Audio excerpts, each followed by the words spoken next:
What's up YouTube, AwesomeYugioh here, and today we're here with a deck profile on Tellarknights. Now before I get into this, I want to address a couple of things real quickly.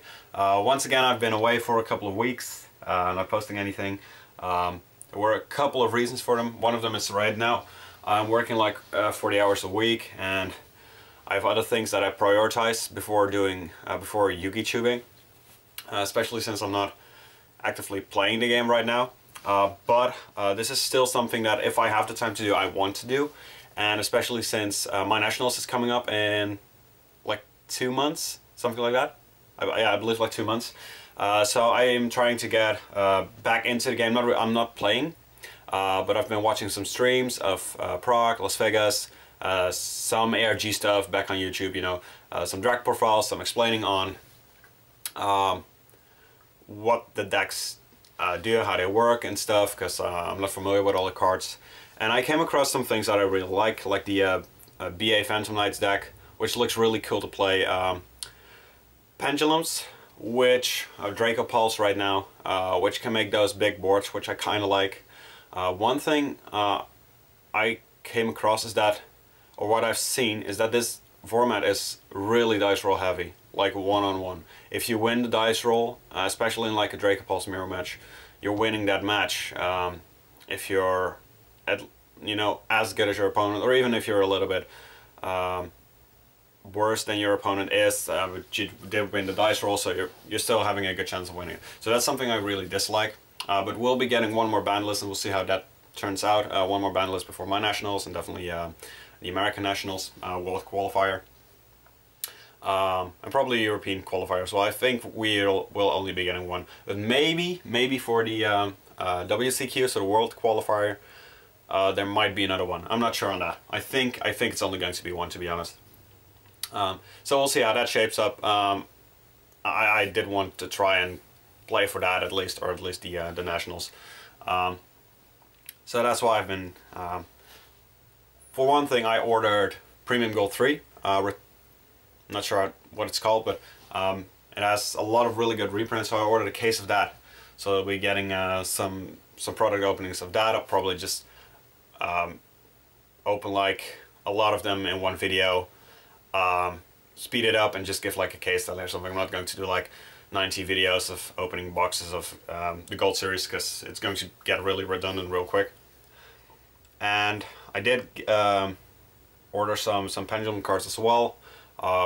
Had an issue with the order. It was sent to Brazil, and I don't reside in Brazil, so I didn't get them. Got refunded, had to order them again. So that's why I haven't been able to do a deck profile sooner. But I've also been looking into like Tellarknights, which is a deck, of course, that I'm still familiar with, extremely familiar with. And I've seen that it's pretty good. It has some good matchups, because right now you have this, you have Draco Pulse, which is the best deck.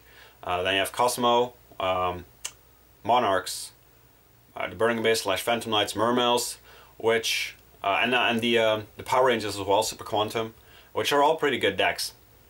And then you have some rogue decks, which can do pretty well as well, especially against Draco Pulse, because it's kind of like with the Necros format. When you have a rogue deck and you can flip like Mistake, you know, you're going to have a fighting chance. And right now you have that with Anti-Spell Fragrance as well, or against Cosmo with cards like Imperial Iron Wall, something like that. And Tellarknights can abuse those cards really easily. So that's why I decided, well, let's just pick up, or let's just put together a Tellarknights deck profile. I do have a side deck as well, which I'll be showing you. So yeah, without further ado, let's just get into the profile. For the Tellarknights, this is obviously, this will never change probably. You have the triple Denap, triple Altair, and by the way, speaking of WCQ season, this is a deck that won Worlds last year, so that already means it's a good deck. Triple Onical High, just a one Vega. I don't think you need any more right now, especially with people playing Valor and Maxi in the main deck. One is fine. And then I chose, in the main deck for triple Maxi, I do side Valors, but Maxi in the main deck I think it's a bit better against Draco Pulse than Valor is. Just all around, I feel like it's a bit better.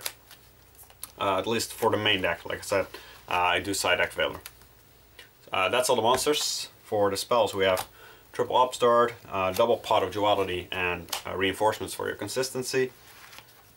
Then double MST. I do side the twin twisters. I was contemplating which one to main, which one to side. I went with twin twisters in the main deck, or sorry, MST in the main deck, twin twisters in the side. Twin twisters can be a bit more of a blowout, and discarding isn't that bad in this deck because you can discard like Denap or Vega or something. But you don't run that many monsters usually. You'll have to discard like a spell or a trap, which isn't that good. So I just went with the MSTs in the main deck to combat both Monarchs and Dracopulse. And then the 1-0s, 1 Raigeki, 1 Dark Hole, and Soul Charge. Which in a deck like this, definitely a Soul Charge of course can just be a huge blowout. Blowout and Dark Hole and Raigeki are just good for clearing those big fields that Dracopulse put up if you can't effectively get to Trigger. Then for the traps, which we play a lot of, triple alpha. Now alpha definitely isn't as good anymore as it once was, so you might want to cut this to 2, but I do like just having the Denap alpha play first turn, so I did max out on those. Triple call, just the 1 Oasis because of room, and I feel like 4 of these is enough. Then the anti-spell fragrance, as I said. Just open this card and you can pretty much win game 1 from Dracopulse. But once again, it is a dice roll, because if they've already established the board, you have to be able to trigger them. Or Raigeki or Dark Hole, but some way to clear the board, otherwise just having the anti-spell fragrance isn't going to matter, because they already have up scales, and they already have that big field. So it doesn't really matter if you have this. After this, they have established the field. But when you're going first and you're opening this, it's pretty much GG. Then for some trap holes, we have 1 bottomless trap hole, 1 time space. I do play the Rafflesia and the extra deck, so these become way more viable. Bottomless is just really good against Monarchs, against Dracopulse, even against Cosmo. Bottomless is a good card. Time space obviously for the Dracopulse. And then to round up the trap lineup, we have the 4 Solemns. Solemn Warning and Triple Strike. I actually didn't have to invest in this too much. As you can see, I used to have Ultimate Maxis. So what I did is I trade my Ultimate Maxis for triple Secret Maxis and triple Solemn Strike, so I can do some deck profiles. Which, you know, I like the Ultimate Maxis, but they were way too expensive to keep when you're not playing, so yeah, I just had to go with this.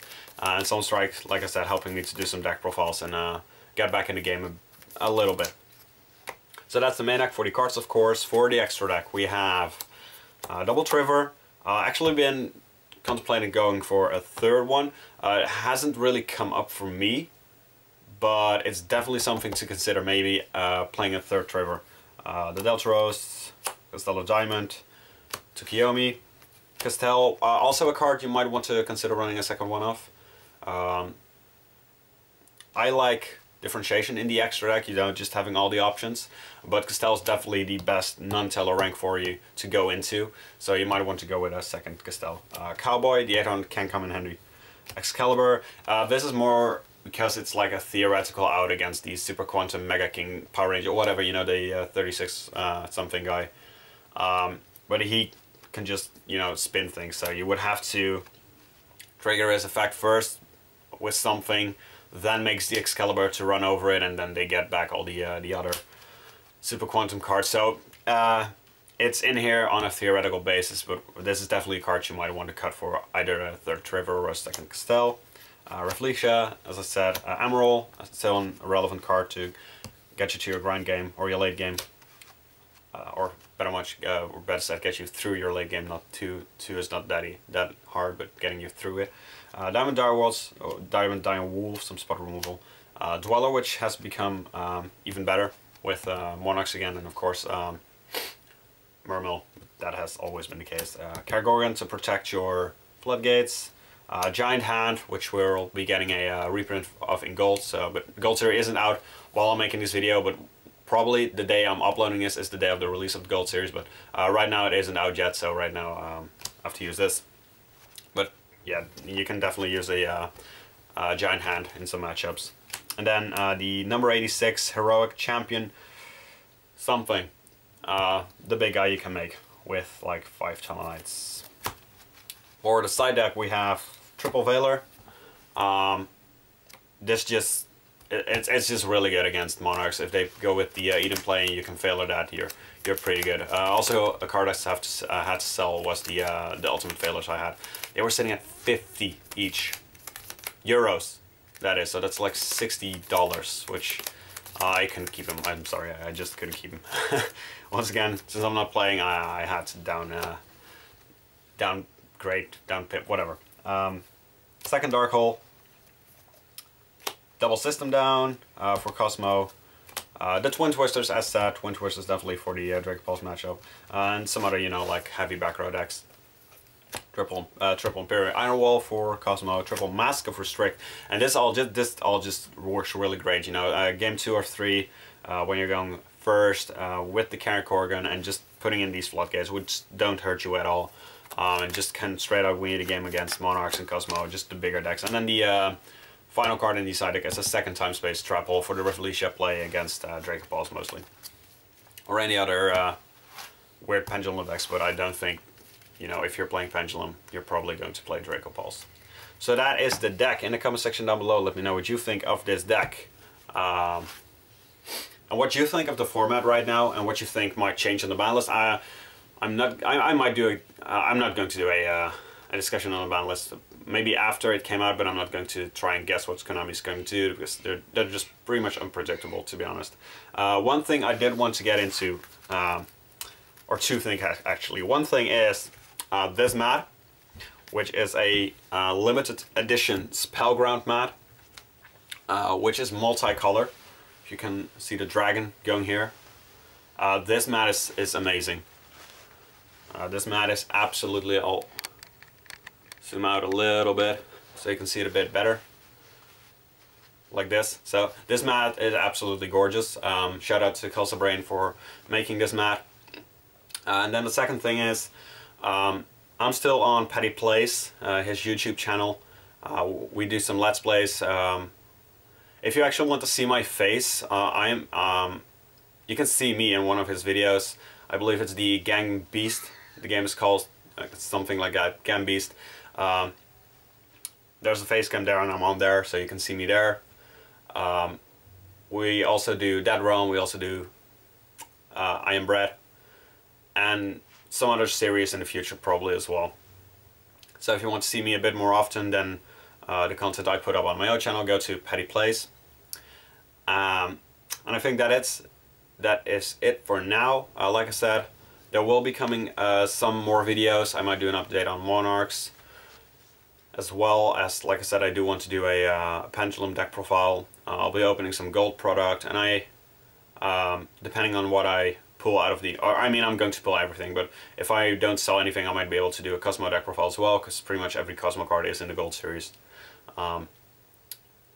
And yeah, so yeah, that's definitely it for now. Thank you guys for watching. Thank you guys for sticking by me through my absence and definitely inconsistent uploading. Thank you so much for that. I do really appreciate it. But that's it for now. See you guys next time. Bye!